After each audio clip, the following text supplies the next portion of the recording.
Inni ma'aka ya masrur. Bismillahirrahmanirrahim. Assalamualaikum warahmatullahi wabarakatuh.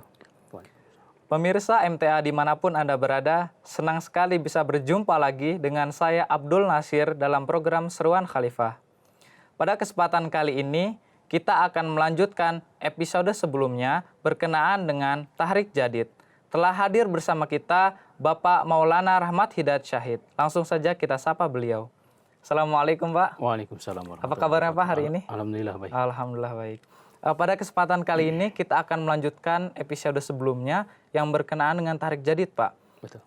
Di dalam khutbah yang beliau sampaikan, ada janji Allah Ta'ala untuk mengembalikan harta yang kita korbankan, bahkan melipat gandakannya Pak.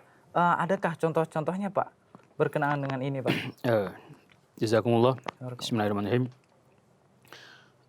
Di khutbah yang telah kita bahas ya bagian pertama di episode sebelumnya, di mana dalam khutbah tersebut Hadrat Khalifatul Masih Al-Khamis Ayyadahullah Ta'ala bin Aziz menyitir satu ayat, itu surat Al-Baqarah ayat 273. Di dalam ayat tersebut ada dua aspek yang dijelaskan oleh beliau. Yang pertama sudah kita bahas kemarin cukup panjang lebar, yaitu berkenaan dengan hak prerogatif Allah Ta'ala dalam memberikan petunjuk kepada manusia, yang mana tidak bisa diintervensi oleh apapun dan siapapun. Kemudian yang kedua, aspek yang kedua yaitu berkenaan dengan firman Allah Ta'ala, yakni wa ma tunfiqu min khairin fali anfusikum. Itu jika kamu membelanjakan sebagian dari harta, di hartanya yang suci, maka kamu jugalah yang akan mendapatkan manfaatnya. Artinya aspek kedua ini adalah erat kaitannya dengan masalah membelanjakan harta di jalan Allah Ta'ala. Pengorbanan, ini pengorbanan harta. Memang di sini sebelum tadi kepada inti pertanyaan tadi berkenaan dengan contoh-contoh Janji Allah Ta'ala, penzahiran dari janji Allah Ta'ala, contoh-contoh manifestasi dari janji-janji Allah Ta'ala ini. Di sini Huzur menjelaskan beberapa hal bahwa itu termasuk kaitannya dengan aspek yang pertama berkaitan dengan petunjuk, itu termasuk dalam hal pengorbanan Tahrik Jadid yang sedang kita bahas ini. Jadi senantiasa dinasihatkan kepada seluruh anggota jemaat di seluruh dunia untuk melunasi perjanjiannya, yang belum pernah berjanji supaya mulai berjanji dan sebagainya. Tidak semua orang menyambut, ada saja yang mahrum dari keberkatan ini. Nah, ini itulah tadi kaitannya bahwa ya Allah Ta'ala sendiri yang memberikan petunjuk kepada mereka. Di sini Allah Ta'ala Huzur sampaikan bahwa Allah Ta'ala itu tidaklah berhutang, melainkan Allah Ta'ala mengembalikan hutang tersebut dengan melipat gandakannya. Ini satu poin penting ya. Artinya di satu sisi Allah Ta'ala menyuruh kita berkorban, mengorbankan sebagian dari apa yang kita dapatkan yang merupakan karunia Allah Ta'ala. Nah, ini di sisi lain Allah Ta'ala juga sampaikan bahwa meskipun misalkan engkau berikan sebagian harta itu, sisihkan kemudian kau berikan atau kembalikan di jalan Allah Ta'ala, tetapi Allah Ta'ala pun akan mengembalikannya kembali. Akan membalikan. Tetapi dengan catatan bahkan dilipat gandakan. Kalau kita misalkan memberikan 100, Allah Ta'ala akan dikembalikan 1000 atau mungkin 70.000 dan sebagainya. Sebagaimana misalkan dilipat gandakan. Di sini sudah sampaikan bahwa sebagaimana seorang petani yang menebar benih di sawah, misalkan maka orang yang tidak bijak dapat mengatakan apa yang tengah dilakukan orang ini dengan membuang-buang benih di tanah, itu kan benih di sawah. Ya, mungkin orang yang tidak bijak akan mengatakan buat apa dibuang-buang, ya mendingan apa yang dilakukan? Iya, mendingan dimasak, dimakan gitu kan, atau dijual. Nah, tetapi kata Huzur, orang yang bijak mengetahui bahwa benih yang ditebarkan di tanah ini akan tumbuh dan berubah menjadi ratusan ribu bahkan jutaan benih baru, lalu tumbuh kecuali jika terdampak bencana atau musibah lainnya sehingga rusak dan tidak mendapatkan apa-apa. Ini satu analogi yang sangat-sangat menarik sekali. Bahwa perumpamaan dari Al-Quran juga ketika kita memberikan atau menginfakkan sebagian dari harta kita itu, balasan dari Allah Ta'ala itu adalah seperti 700 balasannya itu 700 biji ya yang akan didapatkan itu. Nah ini analoginya sangat sangat menarik sekali, seperti kita melempar benih ke sawah kemudian tumbuh dan menghasilkan benih-benih yang lebih banyak lagi. Demikian juga dalam pengorbanan harta. Huzur sampaikan di sini, jadi sebagian yang ia belanjakan dari harta yang suci dengan niat baik, maka ia dapat memperolehnya kembali bahkan sampai ribuan kali lipat. Nah, Huzur sampaikan para Ahmadi sering menulis surat berisi pengalaman pribadi. Nah, ini tadi kaitannya dengan pertanyaan tadi, yang mengungkapkan bagaimana mereka memberikan pengorbanan di jalan Allah, lalu Allah Ta'ala mengembalikannya kepada mereka dengan berlipat ganda. Ya, menarik sekali. Sebagian dari mereka ada yang masih lemah iman, ada yang bahkan ada yang baru baiat. Mereka mengalami secara langsung kebenarannya bahwa Allah memberkati mereka dengan ganjaran berlipat ganda untuk menguatkan keimanan mereka. Dan kebanyakan dari mereka juga meyakini firman Allah Ta'ala berikut ini, yaitu apa? Wa ma tunfiquna illa ibtigha'a wajhillah. Artinya siapa saja yang membelanjakan untuk memenuhi keperluan agama, mereka melakukannya demi mencari perhatian dan ridha Allah Ta'ala, maka Allah Ta'ala mendefinisikan orang mukmin, yakni orang yang membelanjakan hartanya untuk meraih perhatian Allah Ta'ala. Tentu Allah Ta'ala mengetahui keadaan orang-orang yang membelanjakan hartanya untuk mencari keridhaannya. Nah, itu tadi, jadi hubungannya itu dengan hidayah tadi. Ada orang ya tidak tahu apa manfaatnya, diseru ya ikut saja. Ada orang yang sudah memahami, bahkan menunggu kapan nih mungkin perjanjian yang baru, dievaluasi dilihat perjanjian saya untuk tahun ini sudah sampai di mana, sudah dilunasi atau belum dan sebagainya. Bahkan ada yang sudah lunas pun tidak apa-apa, tetap diisi lagi. Ya, ada yang isi per bulan gitu kan, ada yang karena ini perjanjian 1 tahun ya. Jadi boleh sekaligus, boleh secara periodik ya, per bulan bertahap misalkan. Misalkan di sini kalau dievaluasi di akhir bulan itu biasanya kelihatan di situ. Realisasinya itu. Nah, ini jadi kemudian tadi sampaikan juga bahwa apa yang dinafkahkan atau yang diinfakkan juga harus harta yang suci dan sebagainya. Bukan harta yang tidak baik. Ya, ini kenapa tadi Huzur sampaikan di situ kecuali katanya jika terdampak bencana terdampak oleh musibah, mungkin ada musibah, ada bencana, ada banjir segala macam, sehingga si biji itu tidak memberikan hasil. Nah, ini dalam dalam realita pengorbanan kita tentu maksudnya adalah apa? Ketika kita berkorban itu niatnya tidak lillahi ta'ala. Mungkin karena ria, mungkin karena terpaksa juga, ya itu bukan tidak lillahi ta'ala. Nah, itu yang akan merusak amal-amal kita, akhirnya ruginya 2 kali. Jadi rugi sekali orang yang beribadah, orang yang berkorban tidak lillahi ta'ala itu rugi. Ruginya itu jadi 2 kali, tapi kalau dia lillahi ta'ala untungnya 2 kali gitu. Untungnya juga 2 kali. Nah, ini jadi sangat menarik sekali analogi tadi, bahwa seperti orang menabur benih di sawah, benih itu akan menumbuhkan benih-benih yang baru, bahkan mungkin jutaan kali lebih banyak dari benih yang ditaburkan. Tetapi katanya meskipun begitu, itu bisa rusak dengan musibah, banjir, hama dan sebagainya. Hamanya itu apa? Ya itu tadi penyakit-penyakit hati, ria, sum'ah, ujub, takabur. Wah, saya perjanjiannya segini loh. Tuh lihat tuh katanya, misalkan ini perjanjian saya segini loh. Nah, itu akan merusak pahala dari keberkatan itu akan hilang dan sebagainya.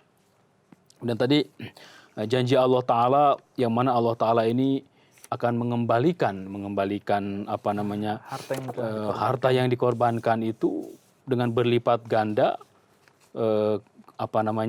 bukan hanya dikembalikan seperti dia memberikan, bahkan dilipat gandakan Allah Ta'ala. Ini banyak sekali contoh-contohnya. Mungkin Huzur juga sampaikan ada yang dari Afrika, dari Eropa, termasuk dari Indonesia. Di Indonesia juga ada dari India misalkan. Oke Pak, kita ambil contoh dari negara Afrika Pak. Kita tahu kan negara Afrika itu negara yang dari sisi ekonomi itu sangat rendah. Bagaimana Pak pengorbanan mereka di sana sampai semangatnya itu untuk berkorban ini ada itu semakin meningkat, dan semangat mereka untuk kita ambil gitu manfaatnya dari manfaat hikmah dari pengorbanan mereka itu, Pak. Ya, betul sekali. Emang dari Huzur juga sampaikan dalam khutbah ini contoh-contoh orang-orang yang berkorban di Afrika dan janji Allah Ta'ala dizahirkan melalui mereka.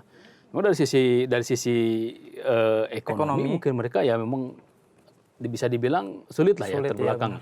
Tapi mereka memperlihatkan semangat yang luar biasa. Ya. Misalkan di sini ada seorang mubalik dari region Lunsar ya di Sierra Leone yang menuliskan bahwa ada seorang mubayyin baru yang bernama Bapak Kamara. Ya. Jadi ketika disampaikan perihal perjanjian Tahrik Jadid ini dan juga keberkatannya kepada beliau, keberkatan dari perjanjian ini, beliau lalu seiring dengan membayar candah am, jadi membayar candah yang umum ya, sang mubayyin baru ini membayar Tahrik Jadid juga. Uang yang tersisa pada saat itu cukup hanya untuk membeli beras keperluan 1 bulan. Namun beliau bayarkan uang tersebut untuk Tahrik Jadid. Jadi si mubayyin baru ini, Tuan Kamara ini, bayar candah am, uang sisanya itu ternyata hanya cukup untuk beli beras. Beli beras beberapa kilo lah mungkin gitu ya. Tetapi karena disampaikan bahwa ada program Tahrik Jadid, beliau bayarkan untuk apa? Untuk perjanjian ini gitu beliau bayarkan. Tapi yang cukup mengesankan di sini adalah beberapa hari kemudian beliau datang lagi menemui mubalik tersebut dan menyampaikan bahwa pada hari ketika saya datang membayar Tahrik Jadid itu, pada hari berikutnya perusahaan mengabarkan bahwa kami telah memindahkan departemen kamu ke yang lainnya. Jadi dia bekerja di satu perusahaan, satu departemen. Misalkan departemen A, dia dipindahkan ke departemen yang lainnya. Dan di departemen yang baru ini kamu akan mendapatkan gaji 2 kali lipat. Jadi dengan beberapa kilo beras menarik keberkatan yang luar biasa dari Allah Ta'ala. Dan selain itu banyak juga keuntungan lainnya. Artinya fasilitas lainnya ketika statusnya meningkat, ya fasilitas pun akan meningkat. Jadi apa yang saya dengar perihal keberkatan candah. Candah itu donasi ya, infak. Dan turunnya karunia Tuhan, Allah Ta'ala telah menampakkan hal itu kepada saya. Jadi menjadi mazhar, jadi penampakan dari janji Allah Ta'ala itu. Ya benar. Mubayyin baru gitu kan. Baru, ya. Di masa yang akan datang, saya akan selalu memberikan candah am, juga Tahrik Jadid insya Allah. Jadi ya itu tadi, sisa dari membayar candah am itu hanya cukup untuk beberapa kilo, itu pun mungkin beberapa kilo beras itu untuk 1 bulan gitu. Tapi dengan penuh keyakinan, itu diberikan kepada jemaat untuk program Tahrik Jadid ini. Justru balasan dari Allah Ta'ala tidak tanggung-tanggung. Dia diberikan satu jabatan yang lebih tinggi, yang bahkan gajinya pun 2 kali lipat dari sebelumnya. Kemudian masih dari Sierra Leone juga, mubalik region Port Loko di sini menyampaikan bahwa bagaimana Allah Ta'ala memberikan anugerahnya kepada seseorang yang meskipun miskin tapi beliau rajin berkorban.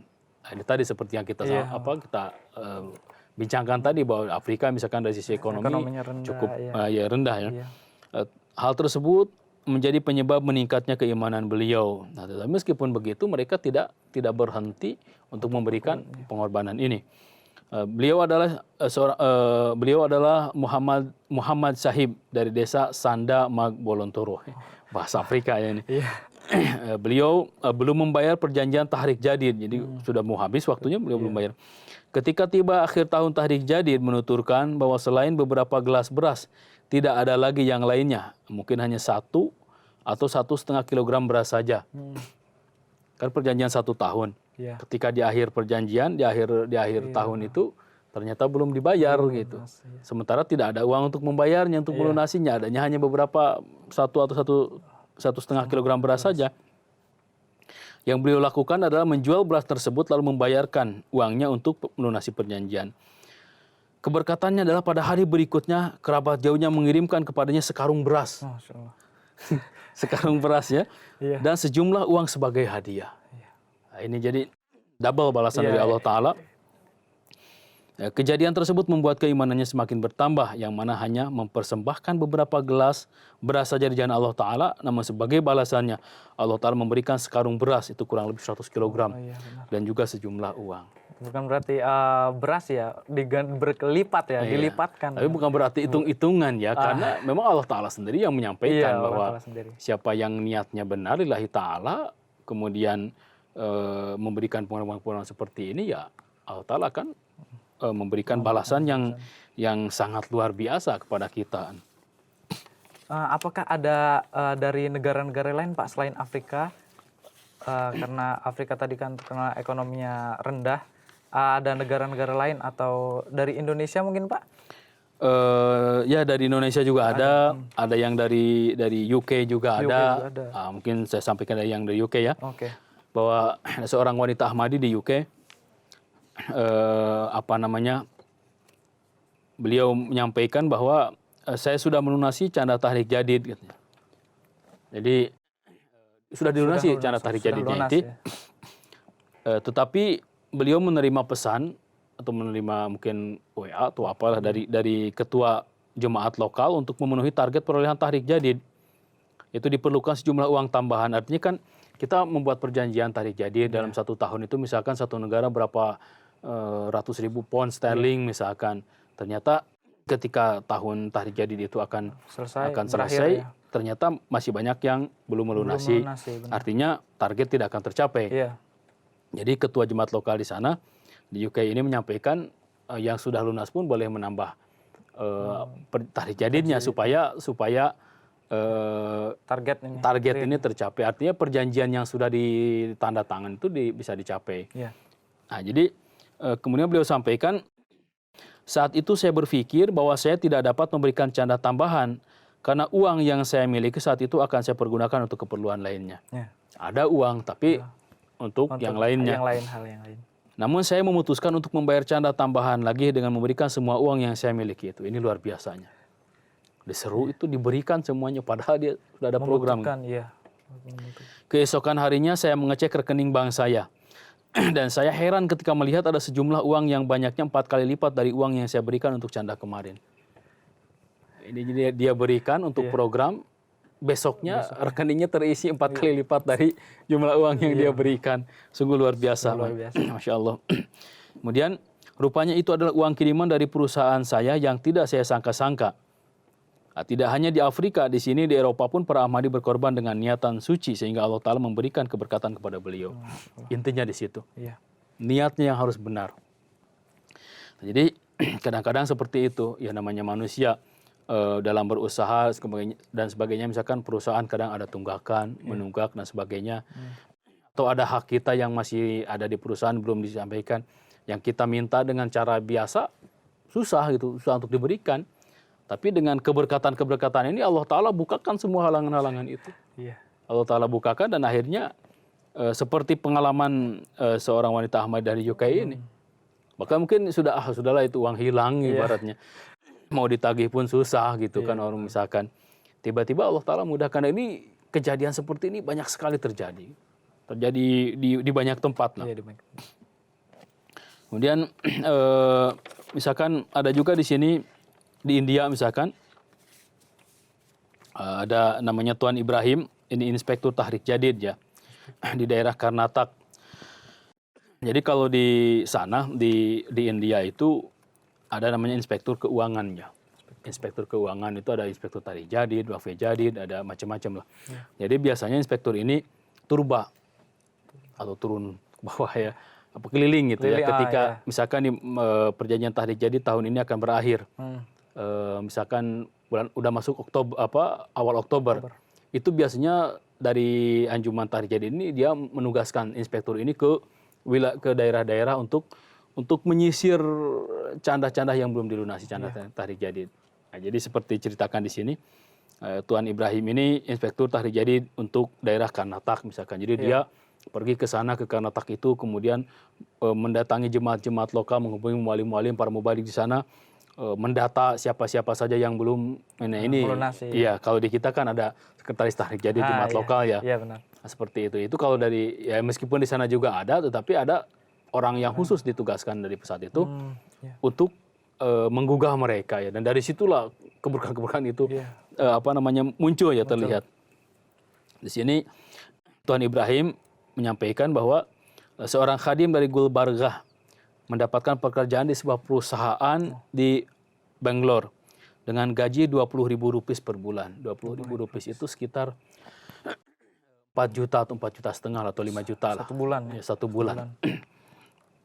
Kemudian si khadim ini terdorong mempersembahkan setengah dari gaji per bulan untuk tahrik jadid berdasarkan standar pengorbanan yang disabdakan oleh Hadrat Muslim Maud radhiyallahu taala anhu.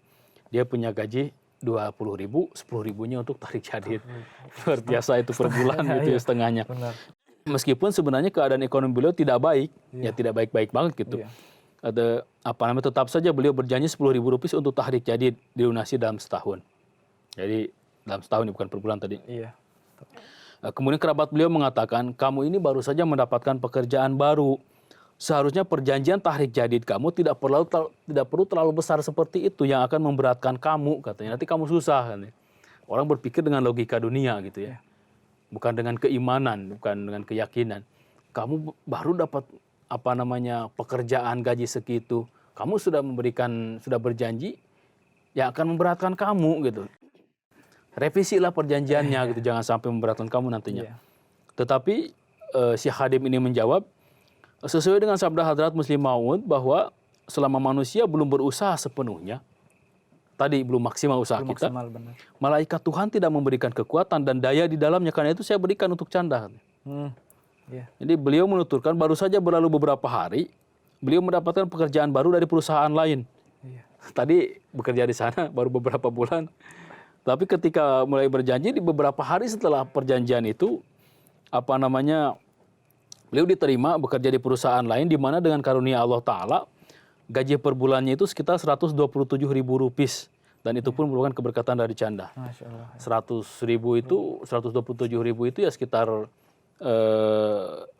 hampir 30 juta lah. Hampir 30 juta.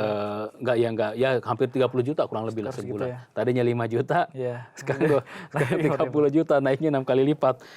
Nah ini jadi tadi ini kuncinya. Kuncinya adalah apa? Tadi di atas tadi yang dari Afrika tadi kita lihat bagaimana keikhlasan mereka, motivasi mereka lillahi ta'ala itu menarik keberkatan Allah Ta'ala. Kemudian Tuan Ibrahim ini yang menyampaikan berkenaan dengan seorang khadim dari Gulbargah ini adalah bagaimana pengorbanan itu dilakukan memenuhi standar yang ditetapkan oleh jemaat. Pada akhirnya apa? Itu pun menarik keberkatan-keberkatan. Jadi motivasi dan kesesuaian dengan instruksi ini sangat penting sekali. Nah, untuk di kita Pak, di Indonesia nih, apa semangat mereka Pak untuk tarik jadid ini Pak, pengorbanan mereka? Memang di Indonesia juga ada beberapa kisah yang diangkat juga di sini oleh Huzur dalam khutbah beliau. Di antaranya misalkan disampaikan oleh Bapak Amir Jemaat Indonesia yang menuliskan bahwa ada seorang Ahmadi di Jemaat Pagentan ini Jawa Tengah. Dari Jawa Tengah yang bernama Bapak Waryono. Beliau ini tinggal seorang diri, istri beliau sudah wafat. Beliau menempuh berbagai cara untuk membayar canda. Jadi semangat itu sangat luar biasa. Ini sangat mengherankan karena apa? Karena mereka ini adalah insan-insan yang sangat ikhlas dan juga setia dalam jemaat ini. Beliau seorang yang miskin dan demi nafkahnya beliau selalu bercocok tanam, artinya bertani. Anak-anak beliau semuanya sudah menikah, istri sudah tiada, dan banyak kesempatan beliau menyertai mubalik. Dan banyak kesempatan jadi menyertai mubalik dalam bertabligh, gerabta dan sebagainya, tarbiyat. Beliau punya kebun yang kecil, penghasilan dari kebun ini didapat setelah beberapa bulan. Jadi menanam hari ini setelah beberapa bulan baru hasilnya bisa diperoleh. Nah, setelah 3 atau 4 bulan baru dapat penghasilan, tetapi beliau rutin membayar canda setiap bulan. Jadi kebunnya ini menghasilkan buah itu 3 atau 4 bulan, tetapi beliau membayar canda rutin setiap bulan. Ini mengherankan. Orang-orang bertanya, bagaimana bisa begitu? Gitu. Jadi suatu kali mubalik bertanya kepada beliau, Anda ini kan panen 3 atau 4 bulan, tetapi Anda membayar canda dawam tiap bulan gitu. Bagaimana ini? Bagaimana bisa? Jadi mengherankan itu. Beliau menjawab bahwa memang saya menempuh cara untuk membayar canda dawam. Saya khususkan di bagian di kebun tersebut untuk ditanami pisang saja. Jadi satu bagian dari kebun itu beliau tanami pisang, dan setelah agak lama satu pohon ditanam, maka kemudian tanam yang kedua, artinya diselang-seling. Selang-seling, benar. Ini jadi dalam tiap bulan itu akan terus berbuah. Terus berbuah, ya. Ini sangat cerdik sekali. Iya, gitu. benar. Jadi setelah yang kedua maka ditanam yang ketiga. Jadi mungkin kira-kira ini mau berbuah, di sini sudah tanam lagi, ditanam lagi terus. Wah, iya. Demikianlah tiap bulan pohon pisang tersebut berbuah sepanjang tahun.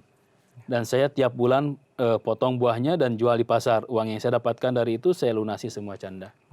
Baik Pak, jazakumullah atas pemaparannya mengenai tahrik jadid ini Pak. Demikianlah pemirsa pembahasan kita berkenaan dengan tahrik jadid pada kesempatan kali ini bersama Bapak Maulana Rahmat Hidayat Syahid.